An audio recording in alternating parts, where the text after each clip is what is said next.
Westside Jeff in for Chris Crock on News Talk 820 WBAP. Joining me in studio is Bob Clegg. Chris is back on Monday. We're talking about the breaking news today. And as George Stephanopoulos did an interview with Joe Biden, and the interview aired, ABC decided to put the interview up tonight in prime time at 8 o'clock East Coast time, 7 o'clock Dallas time, and make it their go-to programming. I want to hear from you. What's your perspective of this event tonight and that breaking news? This is a story. It's going to be a story that's going to go at least 4 months, if not 6 months. Actually, this story to me about Biden not wanting to take himself out of the running for president is going to be a story that's going to continue until he's no longer in government. Whether it be if he stays in the election and he wins, it's going to continue to be a story. If he stays in the election and loses, it's going to be a bigger part of the story. And it's a real division in the Democratic Party. I want to hear your take on this. This is messy. The good news is it's on the Democratic side this time, not the Republican side. 800-288-9227 is my number. 800-288-WBAP. You can interact with us across social media. You can find me on Facebook, on X, formerly known as Twitter, as Westside Jeff. You can send me a message that way, or 800-288-WBAP. How does this make you feel? What do you think? What do you think happens? Does Biden stay in? Does he not? What does this story look like? What do you think this story looks like in 2 months, 2 weeks, in 4 months, and 6 months?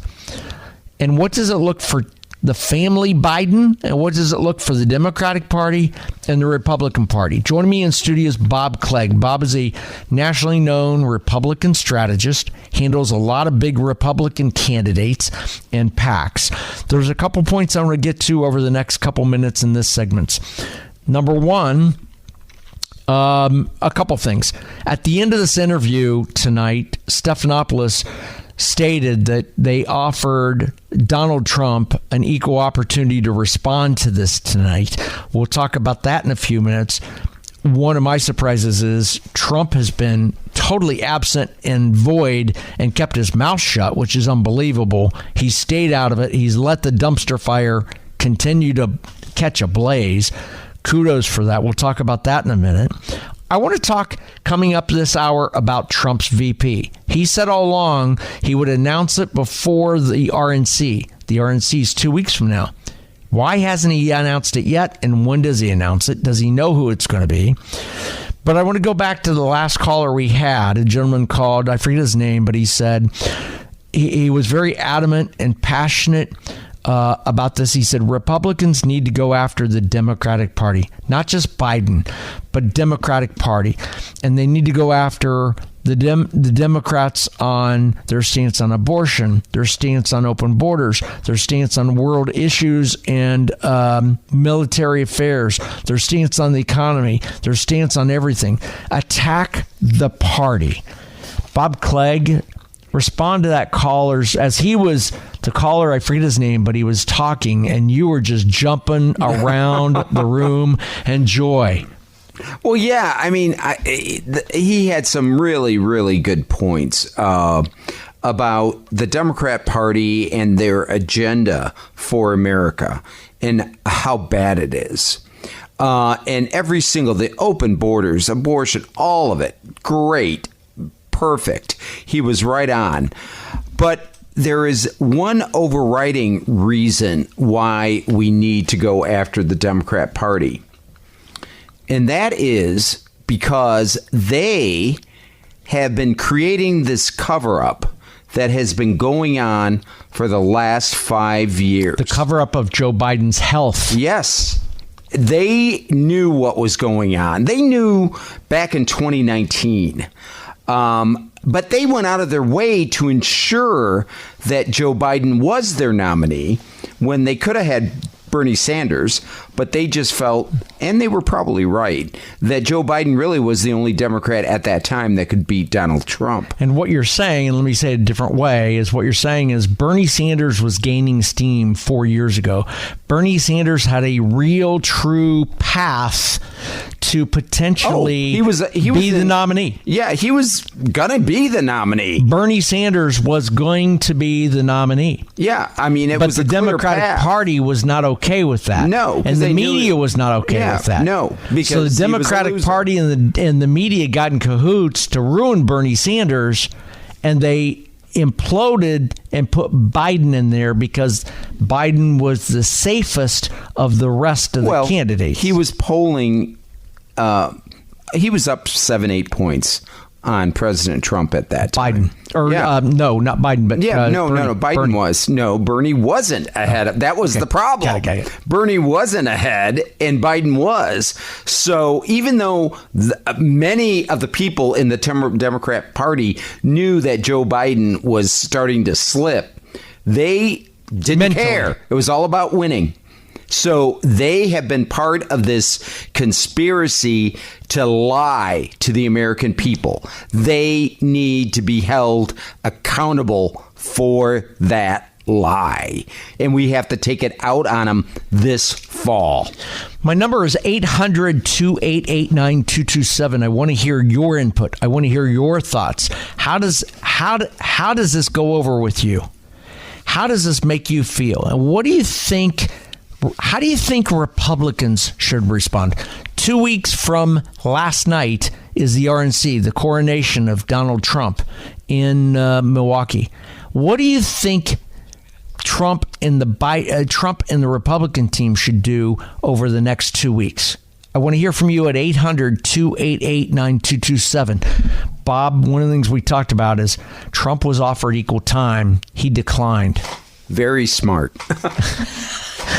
Very, very. Are you surprised? Smart. I mean, Trump. Talk a little bit about Trump. Yeah, President Trump likes to be out there, and I get it. Yeah, this is a pot that doesn't need to be stirred. It's stirring on its own, and I am very pleased and very thankful that President Trump knew that. So he just needs to stay out of the way right now and let the Democrats self-destruct. He's standing by the sidelines watching He's got popcorn. Yeah, he does. He sees a skyscraper on fire, and he doesn't hear sirens. And he's got his popcorn out. He's popping popcorn. Yeah, he's just enjoying it, which he should. And he's not calling 911. No, he's not. And he's staying out of the fray. Yep, he's staying out of the way. Just let him go. That's Bob Clegg. My name's Jeff. It's Westside Jeff in for Chris Crock. Chris is back on Monday. If you want to interact with the show, you can hit me up across social media. That's at Westside Jeff on X, formerly known as Twitter. Also on Facebook, or pick up the phone and call 800-288-WBAP. 800-288-9227. Bob, after the event tonight, there's been talk about the Democrat. Senator Mark Warner's name has been in the news. I want to talk about that after the news. You're going to start seeing Representative Leggett out of Texas across television because he is the first Democrat to come out and say Biden should step down. So you know he's going to be their poster child, and it'll be interesting to see what they say. But the other thing I want to talk about after this break, Trump said all along he was going to tell us who his VP pick is. We're 2 weeks out. He hasn't yet. Does he? Does he announce it? Does he not? What does he do? And who is it? That's Bob Clegg.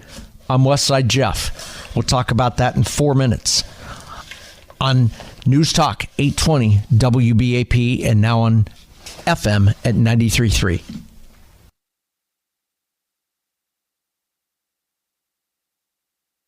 Westside Jeff is my name. Sitting in for Chris Crock. Chris is back Monday night. Joining me in studio, Bob Clegg. He's a nationally known Republican strategist. He has been a delegate at the RNC, one of those that said, Mr. Chairman, the state has nominated, is throwing our X number of votes to the next Republican president of the United States. Insert name here. He's done that many times. So he knows policy, he knows politics, he knows how it works, he knows how it goes. I'd love to hear from you about your perspective of the Stephanopoulos interview tonight. What a train wreck we're in this country when the Democratic Party's imploding, and we're 4 months away from election, and we've got Trump on our team. And this is a story that every 2 hours, there's a new element to the story. The new hour just in the last hour is the new element is that we're, I think, up to now 5 sitting members of Congress who have called for Biden not to be the nominee. And I think you're going to see more of those. 800-288-9227 is the phone number. I want to hear from you. You can hit me up across social media at Westside Jeff. Again, 800-288-WBAP, like Abby and Garland. Abby, thank you for listening. You're on with Westside Jeff and Bob Clegg on WBAP. Hi, you got a great show tonight. I love your guest. I missed Chris Cox. Now, let me say this. Trump's doing the right thing, being quiet, being the bigger man, going forward. He needs to stay positive. And I'll just say this. If anybody was on the fence, they aren't anymore after that interview. However, everyone was going that way anyway. So I wanted you to ask this question. What if Trump decided not to run? God help us all if that were to happen. God help us all, because there's no one else. But Abby, when you say Trump decides not to run, for this cycle or for... Yes. Yeah, like let's just say he dropped out, decided not to run for president, then we'd be in a hell of a shape. So thank God for him, is what I'm saying. Yeah. Because we would have no other choice. But it's sad. I didn't even have to watch the interview with Stephanopoulos. I already knew how it was going to go. But it's a very clear picture. Everybody I know that even thought about being Democrat, no more. But see, for the last year, it's been going that way. People that, even if they're Democrat, they might not say it. But Trump is in. It's over. It's absolutely over. It doesn't matter what happens going forward. But he must be listening to his advisors or something, because he's really behaving, and I hope he keeps it up. And I'd vote for him. I don't care what he did or how many strippers he was with. It doesn't matter. And you know what? Everybody I know feels the same way. We're just lucky that he's in the ring, Abby, thank you for listening. I appreciate you listening. And Chris is back on Monday. I appreciate your thoughts on that. I love your comments. I don't care how many strippers he's been with. I agree with Abby. I don't care how many strippers he's been with. And to Abby's point, Bob, point, the other thing she said is, Trump is behaving. Oh, my gosh, yes. Talk about that. Well, he's doing a great job. And what I've noticed post-debate, when President Trump does speak, he doesn't go where they want him to go. When he criticizes Joe Biden, he never brings up the obvious age and cognitive problem.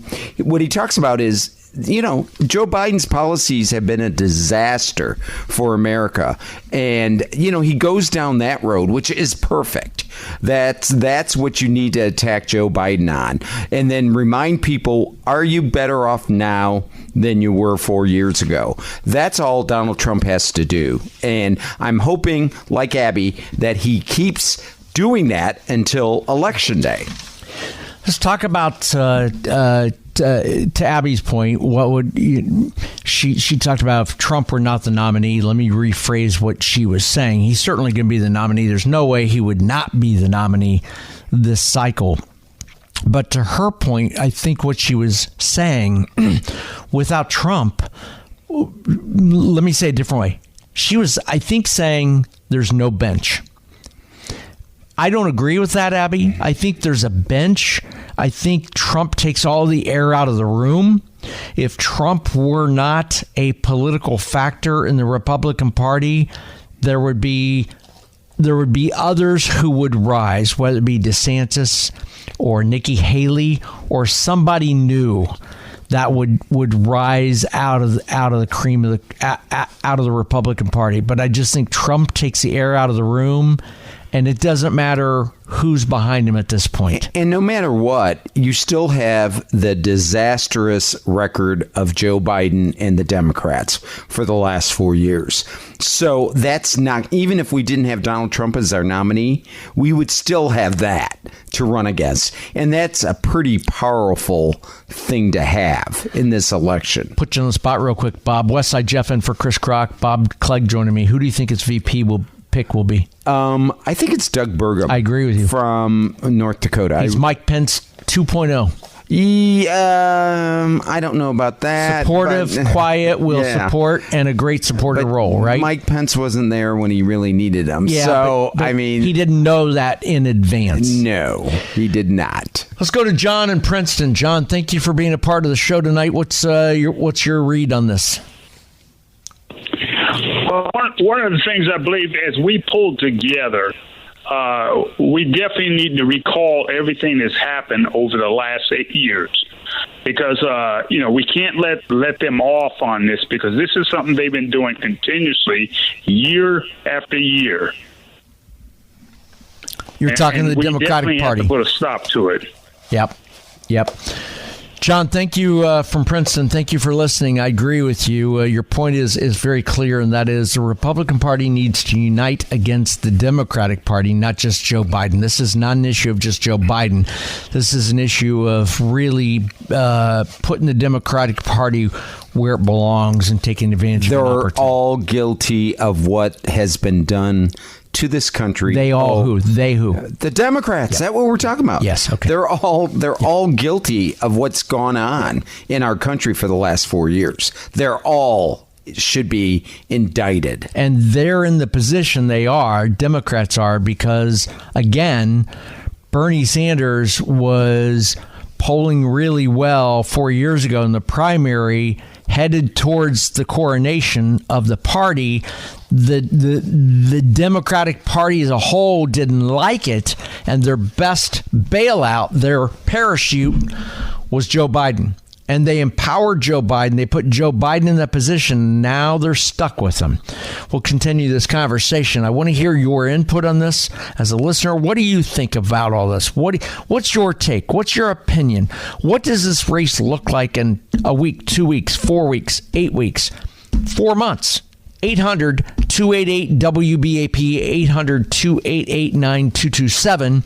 That's Bob Clegg. I'm Westside Jeff. Got to hit the bottom of the hour news with Lori Waffenschmidt in about 3 minutes. Westside Jeff in for Chris Kroc on News Talk 820 WBAP and now on FM at 93.3.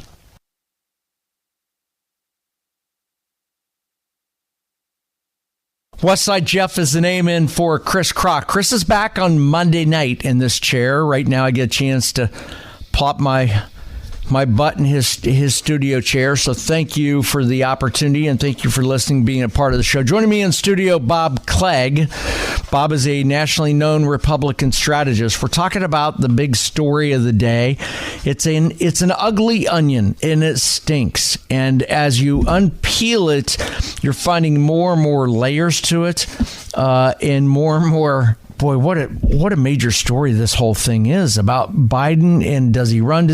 My whole issue with Biden isn't, to me, the story, to me personally, it's not should Biden run or not run. I just don't think Joe Biden should be the president of the United States today. He does not have the mental faculties to make to be the president of the United States 24 hours a day, 7 days a week, now through January. He's not in control. He's not capable of making those decisions. To me, it's not an issue of, is he capable of running for re-election? He's not capable of being the daggone president today. So to me, it's not an issue of run or not run. It's an issue of he should not be in that position today. I want to hear your thoughts. What do you think? Should Biden be president today? Should the 25th Amendment be invoked? Should his vice president, that's who orchestrates that, the vice president of the United States, and the cabinet members, have to be the ones to invoke the 25th. Do they, might they, should they invoke the 25th? Because that could potentially get rid of Joe Biden and put Kamala in charge and realign the ticket. Should they do that now, before the convention, or during the convention, or after the convention? What are your thoughts? 800-288-9227. That's 800-288-WBAP. You can also hit me up across social media, Westside Jeff, on X and Facebook. Join me in studio, Bob Clegg. Bob, you and I were just talking during the break about something coming up this next week. Why don't you talk about that? Well, I didn't realize, and I thought I was up on most news, but I didn't realize that the NATO summit is going to be here in the United States next week. And I just think... What city is that? New York? I don't know if it's New York. I would guess it's either New York or D.C., one or the other. I don't really know because I wasn't that aware of it. How does a NATO summit coming to the United States next week impact this story? Well, I think it pretty much freezes things for this week. For Biden. Yeah. I mean, I just think they can't really go ahead to try to push him out because as of this moment, he's not going willingly. Joe Biden's not going willingly. They're going to have to push him out somehow. And I just don't think you can push out the president of the United States from running for re-election when you have all the NATO people here for this yearly summit that he's hosting. So I just think it freezes the situation, but it gets worse for them because if it freezes it for this week, then next week, the following week, we have the Republican convention. So, I guess they could do it in the middle of our convention, but that would change the narrative of the story. But it gives us the immediate response because we're going to have all the primetime viewing next week. What does Trump do this week with the NATO summit in the United States?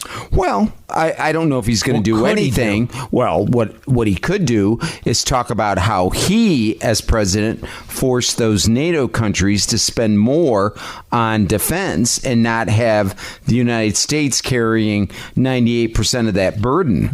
And he did a masterful job of getting them to ante up. And if he's going to talk about anything, that's what he should be talking about. You and I talked earlier about how smart Trump is being through this whole storyline at this point. The old Donald Trump would have inserted himself in the storyline and made news. Well, yeah, but I've been hearing rumors this whole year and pretty much during this campaign that we're going to get a new and, kind of a new and improved Donald Trump, that he is listening more to his political advisors.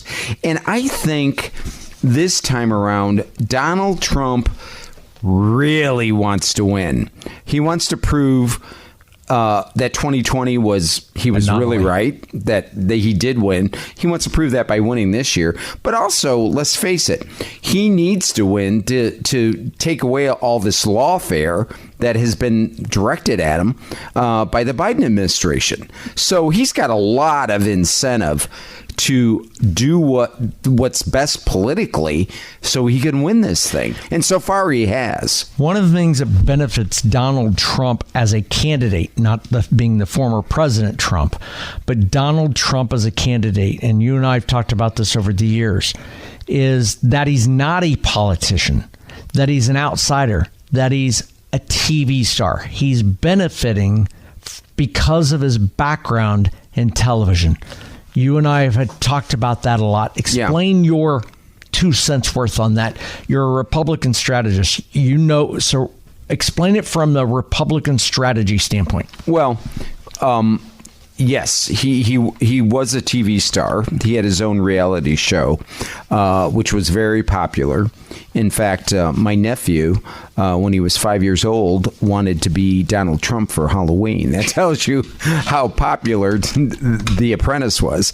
But he also obviously was a successful businessman, which helped a lot. But when you look at politics and you look about running for any kind of election, so much money has to be spent spent just for name ID and explaining who you are, because most voters don't want to pay attention to that kind of stuff, and you have to spend a lot of money to get them to actually be aware of your background and who you are.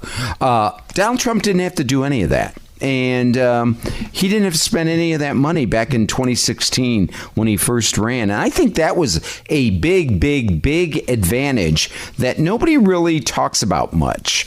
And you know, he still doesn't have to do that today because 99.9% of the electorate knows Donald Trump. There are 3 constituencies all coming into play on this story. This is the biggest story of the year, and certainly one of the biggest stories in the political landscape of my lifetime. There are 3 constituencies within the story. One of them is polling.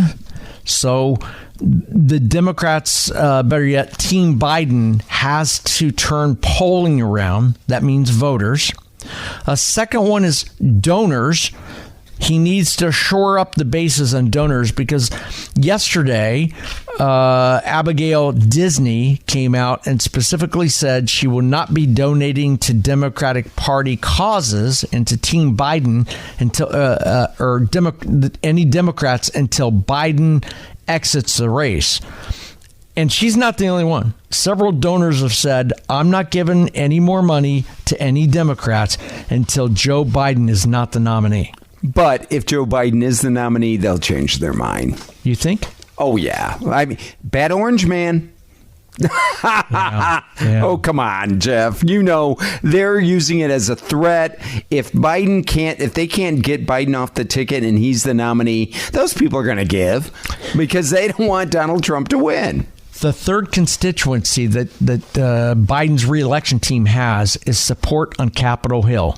And support on Capitol Hill is everything because top of the ticket affects down ballot races. When I say down ballot, I'm talking House of Representatives. I'm talking the folks across our state that represent our districts here in Texas and across the country. Also, Senate races, gubernatorial races, and some other races. But it's really about the House and the Senate. We're on the cusp of the possibility of Trump as a Republican winning the presidency, us winning back the Senate and winning it decidingly, and also potentially picking up 10, 20, 30, maybe 40 more seats in the House. Who knows what it could be? We could have all 3 branches of government. Those down ballot races could be everything. I want to get into this I get hit a break on 4 minutes from now. I want to talk, Bob, about at some point in time, if Joe Biden does not step down and they can't force it, at some point in time, the fallout has to be the Democratic Party internally has to course correct. They have to accept the loss is inevitable at some point, and their attention has to turn towards crippling a second Trump administration in the Republican Party. We'll talk about what that looks like and how that happens in 4 minutes. My name's Jeff, Westside Jeff, and for Chris Crocker, News Talk 820 WBAP, and now on FM at 93.3.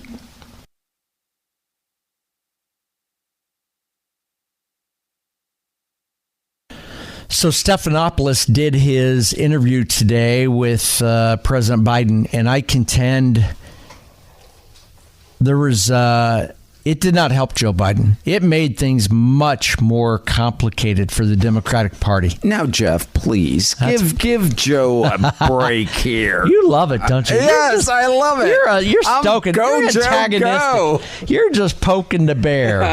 That's Bob Clegg. He's a Republican strategist and has been a Republican and a Joe Biden supporter. Yeah, you love Joe now. You like run, Joe, run. Run. So Bob Clegg is a highly touted Republican that's done several national talk shows and other shows when it comes to what's going on in this story. 800-288-9227 is our phone number. You can hit me up across social media at Westside Jeff. One of the angles when we talk about this story being an ugly onion, and every time you peel it, there's another layer to this story. Let's talk about another layer that we haven't hit yet, and that is at some point in time, down ballot races are important. And if Joe stays in this race, if Joe doesn't acquiesce, and it is Biden-Harris, first of all, my opinion is that Kamala is in it for the long haul, knowing that Joe will not last as president of the United States for 4 years, and she, by default, will become president of the United States if Joe Biden wins. So she's riding the coattails. And to her, the benefit is she wins. Let Joe take the fall, I'll take the win, is what she's thinking. If Joe doesn't win and it affects down ballot races, so the presidency goes to Trump and the Senate flips and the House stays Republican, at some point in time between now and then, we will. The Democrats will know that through polling and all the other stuff. So at some point in time, Democrats, I gotta believe, will understand Joe's not leaving. We're going to lose the presidency and probably the Senate and the House. They have to accept the loss, that it's inevitable. And at some point in time, they have to turn their attention to how to cripple the Trump second term. Bob Clegg, talk a little bit about when does that happen? Who makes that call? And what does the party do? Because it's going to be against Joe Biden. Talk through that scenario, and how does Kamala handle it? Well, I mean, they're starting the process of grief. You know, that process that people go through when they die. When a loved one dies, and they go through various stages of that. And the final stage is acceptance. And I think with Joe as their nominee, I think sometime right after Labor Day, they're going to start accepting the fact that he's going to lose. Now, the first thing they're going to do is start dumping all their money in the Senate and House races, because they're gonna fight like crazy. When you say dumping, you mean they're going to start spending a ton of money? Well, their number one priority will no longer be the presidential race. It'll be the House and Senate races. The party will look at races that they can win. Yeah, and they're going to dump a lot of money in those races because they're going to want to have one or the other houses, the Congress or the Senate, and they can dump a lot of money in those races. But if the top of the ticket is going to go down big, the bottom of the ticket goes down. Yeah, it's coattails. I mean, it's just going to be tough. So while they're doing that, they're also, though, going to start, I think, planning on how they're going to cripple President Trump's second term. In the first term, they did Russia, Russia, Russia. That started as a Hillary Clinton campaign tactic that didn't work, and she lost. But they continued it because they saw it as a good vehicle to cripple Donald Trump in his term as president. And then they segued and kept on that. And a lot of them still are doing it to this day, even though it was proven to be a total hoax.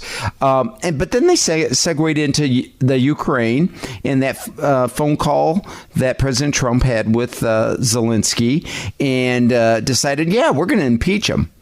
And then finally, one impeachment. Because they had the House. They had the House and they could do it. And they did it. And it became, impeachment it used to be one of those things that was a thing of last resort. We didn't have a lot of impeachments. But the Democrats, with Trump, it became more of a political statement and not really all that important. And they knew there was no way he would ever be convicted. But they did it. And not only did they do it once, they did it twice. So they're going to do the same thing for President Trump's second term. They're going to start planning. As soon as they come to the realization he's going to win, they're going to start planning how they can cripple his second term. You're a Republican strategist. If you were Trump's Republican strategist today, what do you tell him how to handle the situation through the convention 2 weeks from now and then through the election? Well, right now, for the next 2 weeks, I just kind of lay low and make a big splash with your announcement of who your VP is going to be. And that week, like 2 weeks from now. Yeah, and like actually 10 days from now, I would do it. I would do it the weekend, like this coming weekend. After the NATO summit. After the NATO summit, and we're going into the Republican convention. I'd do it this coming weekend. And then from there, concentrate on your acceptance speech. Make sure that is solid and you hit it out of the ballpark on that Thursday night, which was 2 weeks from yesterday.